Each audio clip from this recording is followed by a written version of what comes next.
We're moving the pigs today where they'll have more to eat. So we've already measured out the fence down there.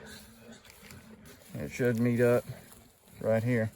We're just gonna walk them in to the feed bucket right over there. Come on down a little bit, Dad. All right, y'all, cross your fingers, hope nothing goes wrong. It takes a little bit of doing to do that. All right, Dad, you ready? It's all right. They'll get it. Just ease your way on in there.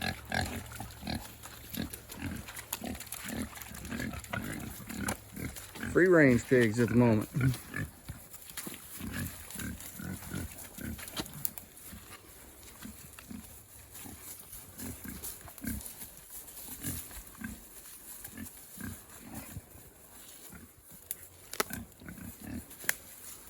Hey, come back this way. Pork chop.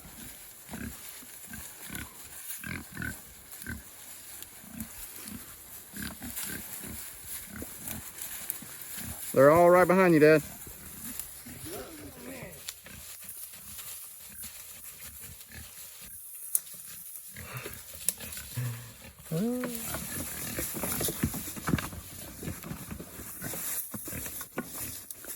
You good? All right. How hard was that? The gentleman was pushing on me. Other than that, it was all right. Hey everybody, I just wanted to interject right here and talk about adaptability, especially while you're raising farm animals. I had a situation pop up that I had to move the pigs from where they were to where they're at currently, and I didn't get any filming of that because the story was my grandfather, who actually owns this part of the pond dam, Lord bless him, he finally got out and he was able to ride around. He didn't really have an appreciation for cleaning up the pond dam like I did. So he didn't want pigs there rooting everything up. And his reasoning was possible erosion. The fact that we were doing prairie grasses and everything else. We were going to replace it with a better root system. But knowing my grandfather, he's just like me. And I'm just like him, whichever way you want to look at that. There was no explaining anything to him. His mind's made up, it's made up. So he told me I could, take them off the pond dam, I can move them down to the bottom and just go ahead and get it over with. No point in arguing. It's not gonna accomplish anything. I did keep the electrical fence from the last time I was recording. It was not fun to take it back up after I put it down, but I did get it. A lot of help from my dad too. But when my grandfather said he didn't want them there, he gave me one weekend to get them moved. And that was not a fun weekend. It was a lot of work. So when we're raising farm animals, we got to be adaptable. From my own experience, that means a lot of work in order to change it. So just keep it in mind with whatever you set up, that plans change, regardless of what you want to happen, it may not happen. Sometimes you just get dealt a shit hand. It's part of it. But I wanted to show y'all where we had them, where we got them to now. And I still got to feed them and water them and everything else, which I'll probably do off camera. I mean, y'all have seen it, but I'll walk y'all around. Stick with us. Alrighty. I will still throw in the clip of where me and Dad actually moved them into this paddock here. This is where I had them. It was only for a week.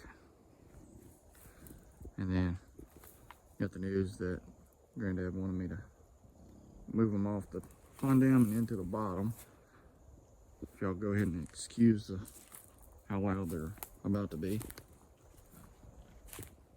Kind of show you what we did.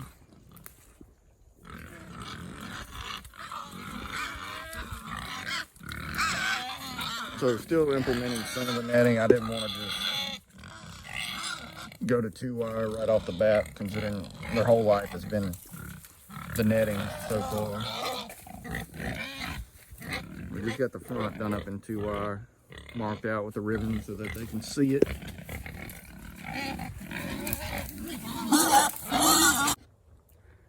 Okay, as I was stating, it rained about 1.5 inches, which is why it's so muddy and wet this week.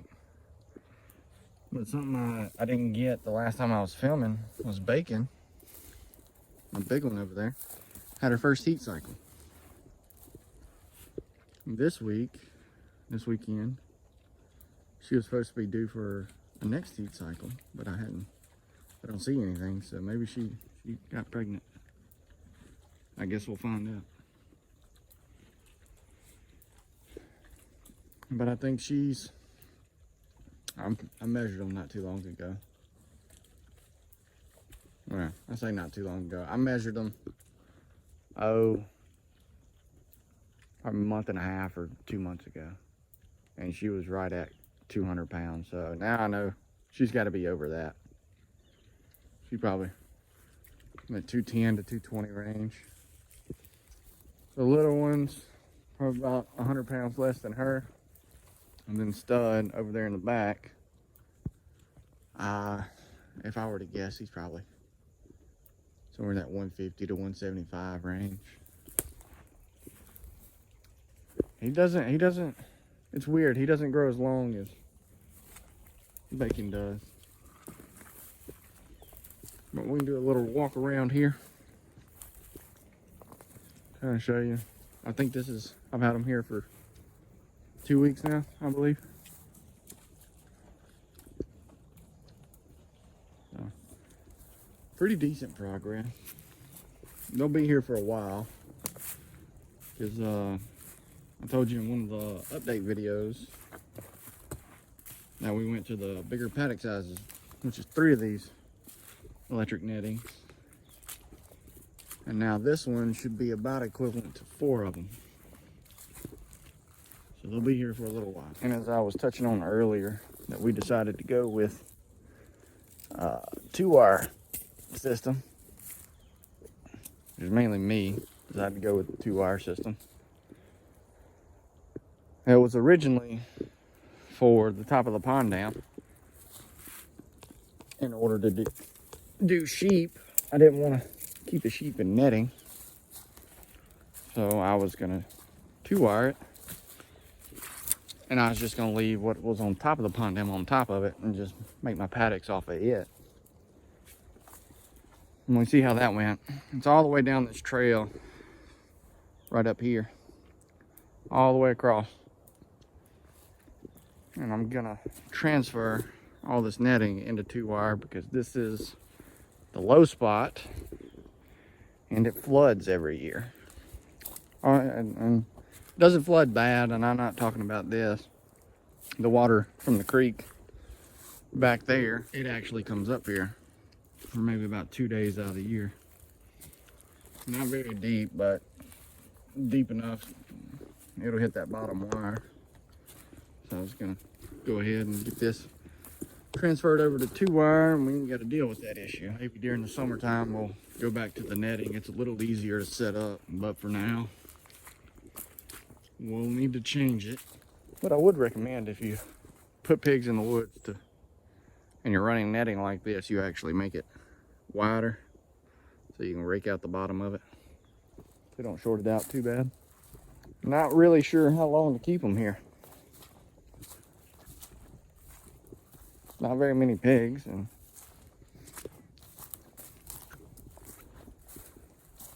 I mean, some of it's disturbed, but I want it clean. So I guess when I figure it out, I'll let y'all know. And when I find out for sure if Bacon's pregnant, I'll let you know. I'm crossing my fingers, I hope she is. And we're still running with this little charger right here. This is about all she can handle right now. Is this 2-wire and 3 panels. I've got another charger, but I need to build a little stand for it to keep it pretty dry.